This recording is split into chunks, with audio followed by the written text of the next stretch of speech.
drive tackles into the quarterback, put tackles on the ground.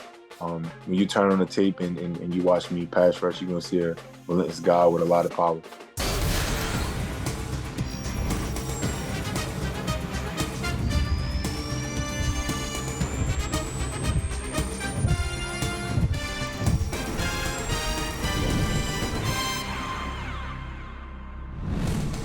Welcome into a special edition of the NFL on Fox podcast. I'm Dave Helman, and as we've been doing throughout the spring, we have another draft preview for you, another draft prospect interview throughout this 2024 draft cycle. We are checking in with some of the best and most intriguing prospects in this year's NFL draft, and we have another one on this Friday. That would be Alabama edge rusher Chris Braswell after a breakout campaign in 2023, 10.5 tackles for loss, 8 sacks for the Crimson Tide last year. He is seeking to hear his name called in the 2024 NFL draft. Had a chance to catch up with Chris earlier this week.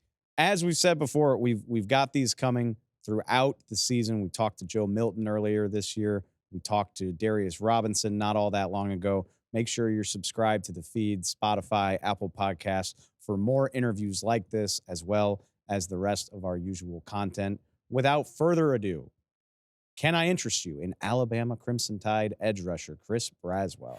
All right, joined now, like we said, Alabama defensive lineman Chris Braswell, 2024 NFL draft prospect. Chris, like I said, man, I appreciate you taking the time. I know this is like as busy as it gets during the draft cycle, so we do appreciate it. I appreciate that too, for y'all, making the availability. So this is a new one and a very interesting one for me. I heard about it this morning before we hopped on. Is that we're 3 weeks into Ramadan, which is the holy month in the Islamic religion, and I heard you're observing it. You're working through Ramadan, which sounds like a very unique challenge for somebody that's working toward the NFL draft. I was curious if you could kind of take us through what that's been like for you. Yeah, it's been great, fasting during the month of Ramadan in Islam is one of the main pillars in Islam. So it's been great. A lot of people think it's hard, but it's really not. Essentially, like you're essentially flipping your way that you eat. So instead of you eating 3 meals a day, or some people, they eat 2 meals a day, you're essentially doing the same thing, but it's just in the morning. So usually I wake up around 5 in the morning to eat sahur, which is basically like a pre-meal before the fasting starts. So usually I just, eat maybe like some hash browns, pancakes, or some eggs, just to, enough to hold me over. But you don't want to eat too much, because if you eat a lot and a lot of sugar and whatnot, that's how you become more hungry. So usually I eat that, just stay hydrated, drink maybe like a bottle or two of water, or like a Gatorade with like electrolytes or something in there. So then I won't eat from now it's 5:25. So from 5:25 until 7:11, no food, no water, no nothing. Usually, like, you're not really that hungry. Like, it's like a mind game. The first like 2 or 3 days, like, you'll be hungry because your body's not, used to, the spread out of the meal. But after the first week, your body gets accustomed to eating that way. So like right now, I'm not even hungry. Like don't have a desire for food or anything. I start to get hungry around like 6:30, 7, because now my body's like, okay, it's getting time to eat. Because as it goes on in the month, the time goes up. So when Ramadan first started, you were able to eat at 7, then it goes to 7:05. Like the minutes just kind of keep going up. So, obviously closer to those times, like when it get close to 7, and I got 10 minutes before I eat, that's when I start to get hungry. But, it's been good to, just remain disciplined. There are a lot of people out there that are not able to eat. They don't eat for 2, 3, 4 days at a time. So, if you can't hold off for just 12, 13 hours, it's not that hard. It's fantastic perspective. I honestly did think it might be a little bit of a challenge for somebody that obviously, you're working out a lot right now. Alabama Pro Day happened during the month of Ramadan. So that's, a whole extensive day that you've got to work through. But to your point, I guess, as long as you're handling things when you can, it reduces the strain on you a little bit. Yeah. And then if you think about it, I mean, I did fourth quarter at Bama. I mean, we worked out for an hour with no water. Like we had like one water break. So it's like, I mean, if I can do fourth quarter, a little pro day, not saying that pro day was like not a hard workout, but pro day shouldn't be that big of an issue, being that, at fourth quarter, you only have one water break in the middle of that whole hour duration. And most of the time people wouldn't even drink the water because if you drink the water, that's how you start getting cramps. Then you got water, moving around in your stomach, and you want to be, hydrated. You just want to get your tongue wet, but you don't want to literally drink the water. So that's what we're talking about when we say built by Bama, right? Yeah. Oh my goodness. All right. Which okay, so let's talk about your career at Bama, which obviously, the pinnacle of college football, so much talent going in and coming out of Alabama. And I think it's interesting, you had to wait your turn a little bit when you got to Alabama. You're behind an amazing player like Will Anderson, so much talent on those Alabama defensive lines. And then you really get your shot in 2023 and you respond with 10 and a half tackles for loss, 8 sacks. I'm curious what that dynamic is like and I guess what you learned about yourself at Bama because I mean, you don't go to Bama unless you're a fantastic football player, but the amount of talent on those rosters, I got to imagine it's a learning experience kind of waiting for that opportunity to shine. Yeah, it's definitely a learning experience. Like I said, coming in, I was knowing that, hey, it could be some other talented guys in the edge room that are good. And like you said, I just needed that opportunity for me to get out there on the field to ultimately show my talent. Because it's a lot of talented guys. Even, last year there were a lot of other talented guys that were in the room that just didn't get that opportunity to show, and they get that opportunity this year. So, it was definitely hard at times, but I learned a lot from, we all learned from each other, me, Will, Dallas, Keanu, all the guys in the room. We learned from each other different pass rushing moves, how to go about the game, and just stuff like that. And we ultimately gel. And the one goal in the room was that everybody in the room, eventually make it to the NFL. For an NFL fan that maybe isn't familiar with your game yet, what do what's a snapshot of you as a pass rusher? What do you think you do best? What do you think kind of defines your game? Power. I'm very powerful off the edge. I drive tackles into the quarterback, uh, put tackles on the ground. When you turn on the tape and you watch me pass rush, you're gonna see a relentless guy with a lot of power. Which I saw something from your strength coach at Bama talking about like the watts you generated during the squat, like in the squat rack. Like, what's that all about? I assume that translates to the power in your game.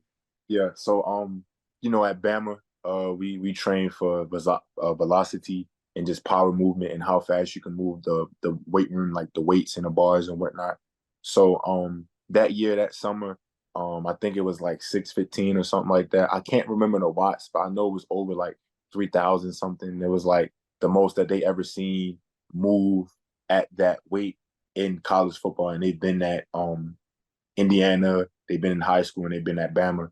So that's kind of how we train, and we have like these cameras that's like that records you and records the velocity of whatever you move, the weight. So the coaches, the speed coaches and the weight room guys, they'll set the parameter for whatever the number is. So then you have the average, and then you have the above average, and then you have below. So typically guys, you want to hit green. That's like what you want to hit. But once you start hitting yellow, that means like it's like your PR or like above the average. You hit red, that's not good. And then they have like a big flat screen TV that's like right on the right side of the rack where you can see the numbers. And then they have another TV. We got a lot of TVs. They got another TV that pretty much shows like everybody in that position group power and who's on top of the leaderboards, and it moves and shuffles around when people lift the weight. I know, and look, I mean, you're gonna get to the NFL, and there's gonna be development and obvious, the NFL weight programs are incredible and all that good stuff, but playing at a program like Bama, which is I know it's not the NFL, but it's about as close as you can get. Do you think that gives you a leg up or helps you acclimate a little bit better, knowing that, like I said, I mean, not just the competition, but the resources and stuff that are available to y'all. It just seems like you're so pro ready coming out of that program. Yeah, it definitely gives us Bama guys the edge, especially on defense. Kind of run a lot of the same concepts as other NFL teams, just probably different terminology. Even in our defense, we have a lot of checks to different motions, different formations that some other, programs they don't really do.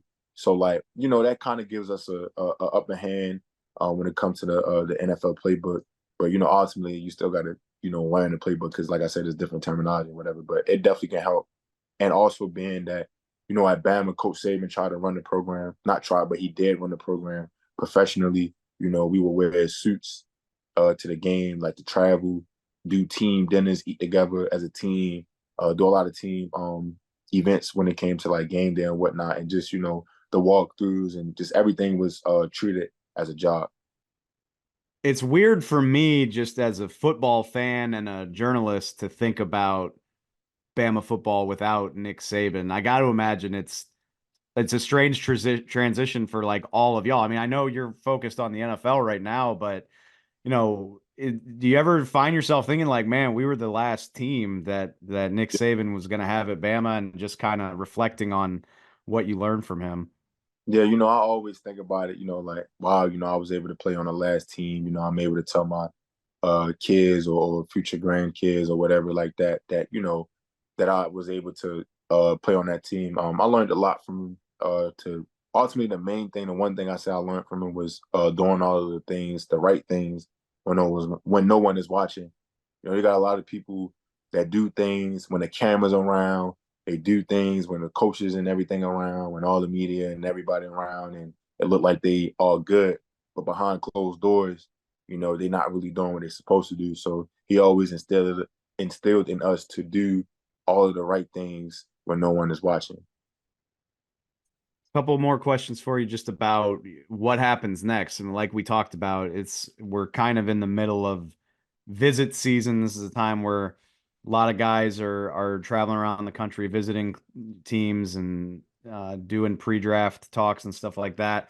I'm curious, what's your schedule look like right now, and what type of feedback are you getting from teams about how they see you in their defense, and what type of fit you might be, or what they might ask you to do, that type of stuff.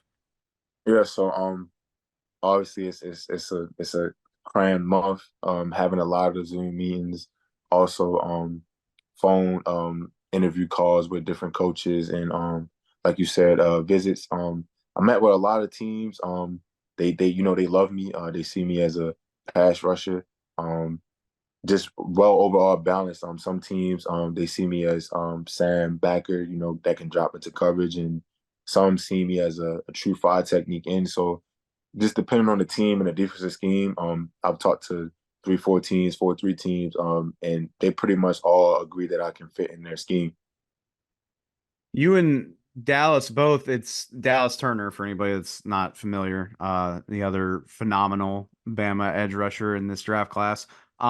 It's interesting just that Will Anderson just did this a year ago, your former teammate. Do you get any, or whether it's Will or any of your other teammates, like, do you get any advice or perspective on what to expect here as you wrap this process up? Yeah, everybody's talking about stay in shape for the rookie mini camp. you know, you, Yep. the visits and everything.